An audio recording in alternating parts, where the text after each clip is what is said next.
Am I active? How long has it been? Halt! What is your business here? How did you find this place? Your voice. Are you a child? What are you doing here, little one? Not a child, but young nonetheless. Too young to be wandering these caves alone. I was Aurelian. Now I'm no less than the place where you stand.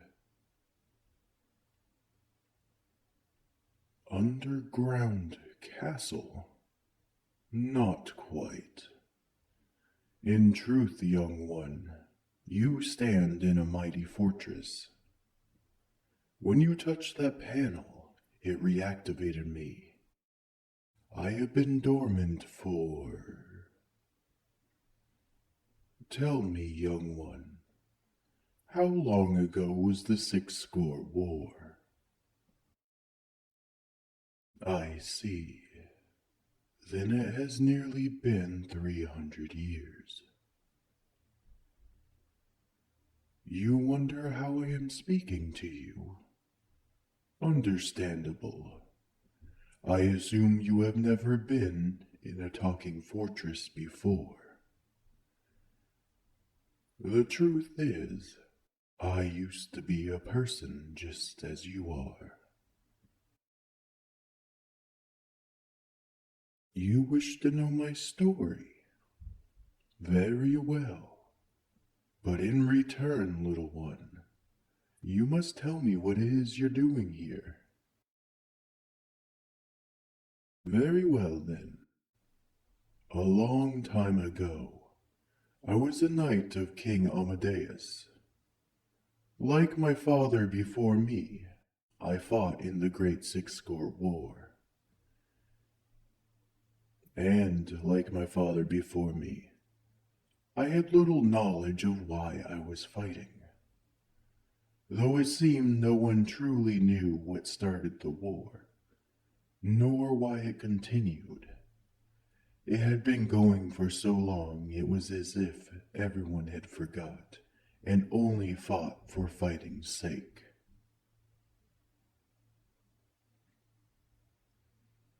Is that what they say? And what do you think, little one?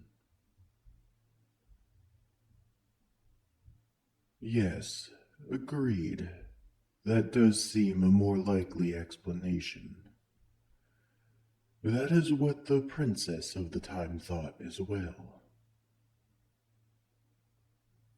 The princess was the smartest person in all of the kingdom.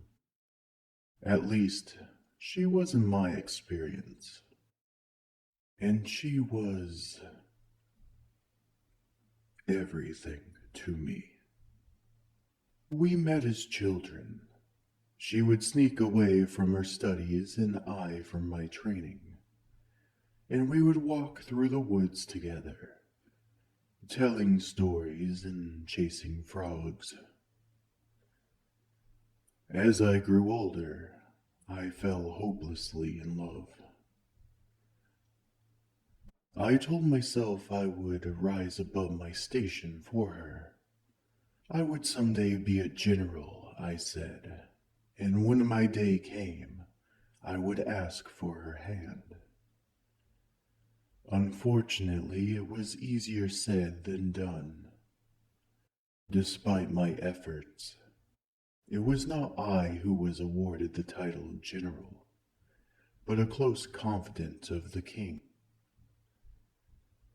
The king, having inherited a war, tired of the bloodshed, he called on his wisest scholars and strongest soldiers, on the great blacksmiths, and finally the most powerful sorcerer in the land.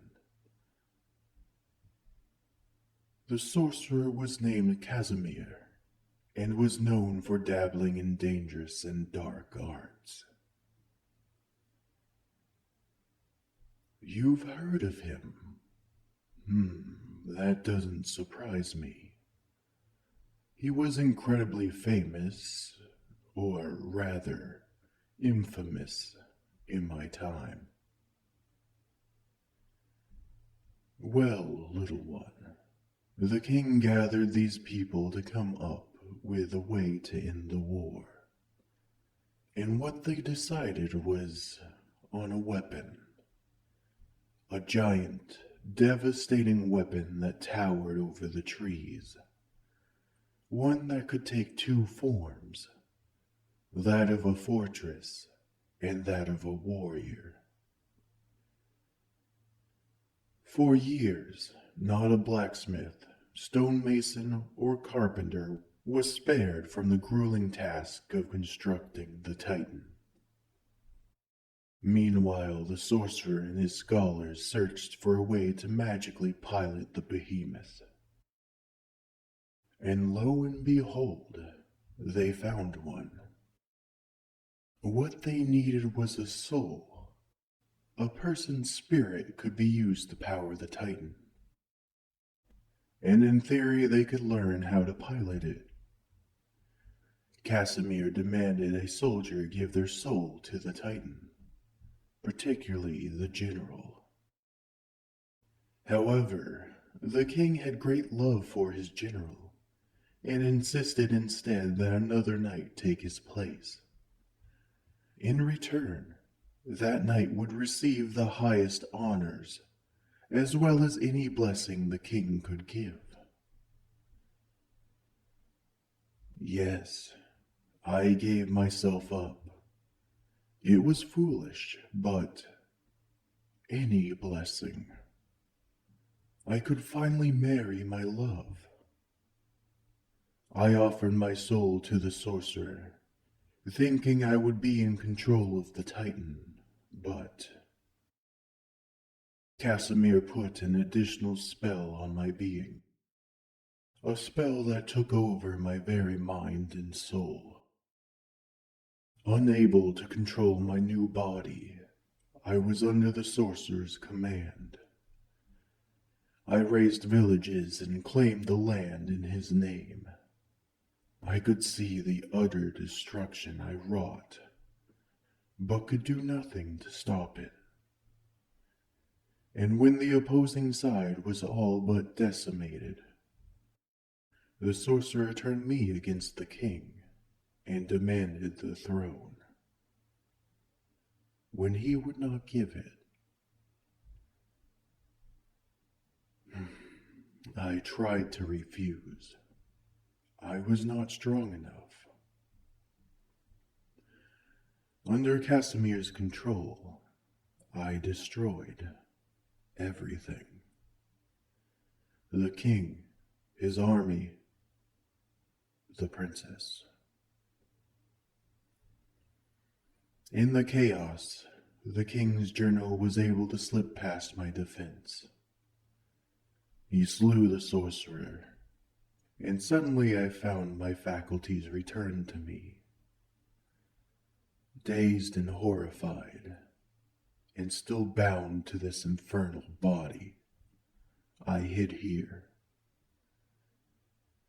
I remained in my fortress form, dormant, until you entered and reactivated me. That is my story, little one. But what is yours? What brings you to the caves deep under the mountains? Your parents, I see. So, you're dealing with your own war, then. My sympathies, little one. No one should be driven to run from their home. Young one, I have been alone for hundreds of years. Perhaps I just wish to make up for the damage I did years ago. Perhaps I cannot stand to see a child alone, as I once was. What I am trying to say is, if you wish to stay here to find peace, then I will not stop you. However, I still do not have the energy necessary to transform, nor do I wish to cause harm to this mountain. If you make this place your home, I will be your friend, but I can do little to actively care for you. You still wish to stay? Will you be able to procure food on your own? There is a market nearby. Very well. Consider yourself welcome. I admit I have never cared for a child before. Well, I suppose if you are old enough to find yourself here, you are old enough to be self-sufficient. Tell me, little one, what is your name? I welcome you, then, my new friend. I promise I will care for you best I can, despite the limits of this body. You are welcome, little one. I must thank you as well. You have not only awoken me, but you were willing to listen to my story. Then this will be a fresh start for both of us.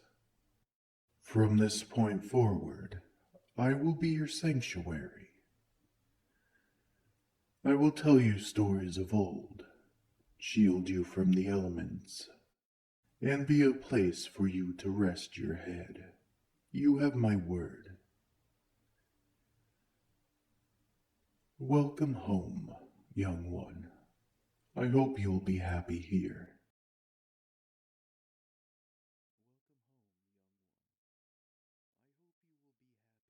I mean, if I was the listener and I got to live in a mecha castle ship for free that cared about me, sign me up.